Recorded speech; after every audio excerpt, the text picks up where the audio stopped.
Good morning, Mary. Thank you very much, and hi, everybody. The poll was a statewide poll. We conducted it from April 8th through 10th, and we interviewed 1,408 adults around the state, and the error margin on that is plus or minus 3.1.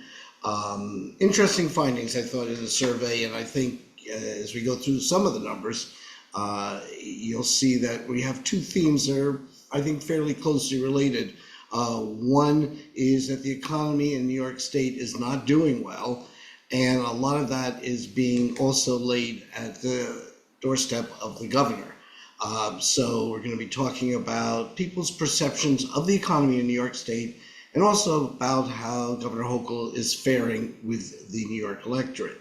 So the first thing we see is that the economy has gotten worse compared to a decade ago when 29% felt that. There's a lot of trend data I should point in this discussion. 29 fell, or worse, went from 29 to 51%, who now think the economy has gotten worse over the past decade. Partisan difference on that, 71% among Republicans, 59% among independents, and Democrats at 37%, thinking the economy has gotten worse. Obviously not a good report card on that question. Do you think your personal finances will get worse in the coming year? That went from 17 in a previous poll to 30%, not quite double, but again, a pessimistic outlook.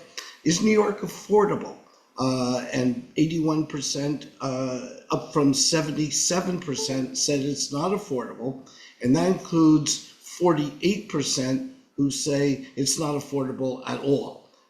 So again, people very hard pressed on the economy. What are people thinking of doing about this? Yes, I just want to jump in. That 48% was not very affordable, and another 33 not affordable at all. Sorry, thank you. So that's 48 not affordable and 33. 48 not very affordable and 33 not affordable at all to get to that 81%. Thank you. I include Steph in a mistake just so she'd get a little mic time. And thank you very much for the correction. I will make no more mistakes, I promise. Well, what are people thinking about doing with all this? Nearly 4 in 10 actually tell us they would consider leaving the state, and that number is 37%. That's up from 26% approximately a decade ago. And 6 in 10 of those who tell us they're thinking and might leave the state cite economic reasons. So again, no matter how we phrase the question and looked at different aspects of people's feeling about the economy, affordability, leaving the state, getting worse, generally their personal finances, in all instances, the score is not good at all. And then we get to the governor's approval rating, and she's at the lowest rate score in her approval rating since taking office. Right now, 39% approve of the jobs she's doing, 42% disapprove, a full 19% are unsure. So to some degree, the jury is still out on Governor Hochul, but clearly, the numbers are not anything to write home about.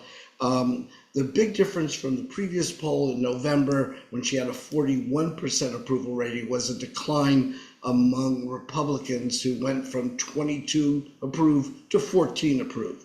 The regions haven't moved all that much. New York City and the suburbs slightly down, and overall she does better, not surprisingly, in New York State than she does in the suburbs or upstate.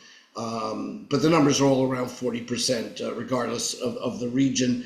And then we did ask, because of obviously the Attorney General very much front and center in the news, and her approval rating at 43%, with an excellent good of 21 and 22, bringing us to 43, 18% unsure about her.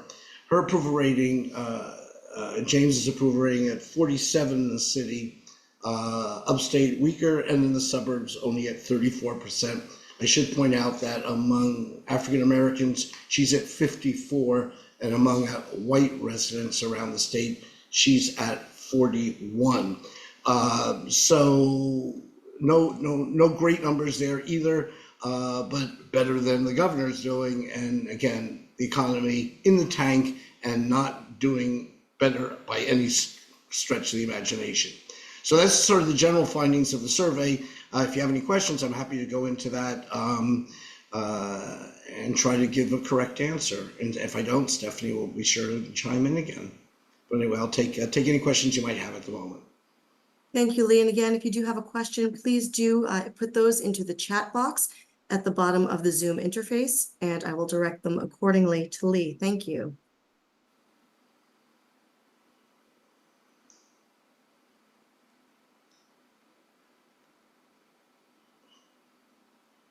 It clearly has provided so many different numbers, Mary. Everybody's got a number for something. Okay, so they're in good shape. All right, we'll just allow one more moment for questions. Mm-hmm.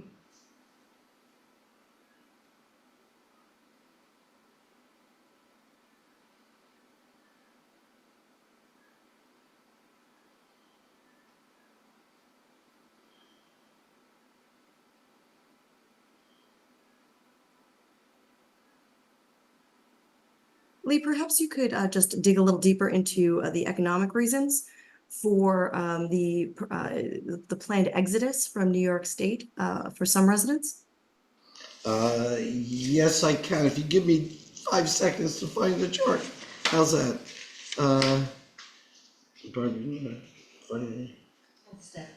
Steph, you probably have that in front of you, correct? Steph, why don't you do that while I dig? Sure. When we dig a little deeper, the reasons were, again, crunched into economic versus non-economic. But when we dig a little deeper, that breaks down to 41% who say they're leaving because of the cost of living, 25% who cite quality of life, 13% taxes, 9% because of politics, and then 4% respectively for jobs, weather, and retirement. Okay. And as long as the Yankees stay in first place, people will stay at least until the World Series. Well, Lee, I think a Yankee reference is enough to close today's press conference. I want to thank everyone on behalf of our team at the Marist poll for joining us. Links to the full results of this New York State survey, along with our contact information, were emailed to you earlier this morning. If you do, of course, have any follow-up questions or would like to request a one-on-one interview with Lee, please feel free to reach out to me. Again, I'm Mary Griffith. My cell phone number is 845-240-8093, or feel free to email me at mary.griffith@marist.edu. I will also add that information to the chat right now. Okay, thank you, folks.